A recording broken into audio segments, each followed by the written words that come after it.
আপনার মন খারাপ হলে আপনি এই সূরাটা পড়বেন, আপনার মন ভালো হয়ে যাবে। এটাকে দি অ্যান্টি ডিপ্রেসেন্ট সূরা বলে, মানে ডিপ্রেশন কাটায় ফেলে।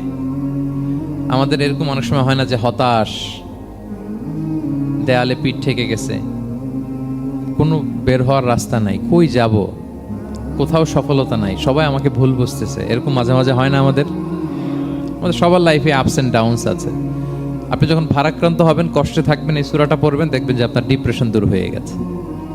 তো আল্লাহর হাবিব সাল্লাল্লাহু আলাইহি ওয়াসাল্লাম যখন এরকম ভারাক্রান্ত ছিলেন, চিন্তিত ছিলেন, তখন আল্লাহর হাবিব সাল্লাল্লাহু আলাইহি ওয়াসাল্লামকে চিন্তামুক্ত করবার জন্য আল্লাহ তাআলা এই চমৎকার সূরাটি নাজিল করেছেন। আল্লাহ নাজিল করলেন, আউযু বিল্লাহি মিনাশ শাইতানির রাজিম, বিসমিল্লাহির রহমানির রহিম, ওয়াদ-দুহা ওয়াল-লাইলি ইযা সাজা মা ওয়াদ্দাআকা রাব্বুকা ওয়া মা ক্বালা ওয়ালাল আখিরাতু খায়রুল লাকা মিনাল উলা ওয়ালা সাউফা ইউতিকা রাব্বুকা ফাতারদা।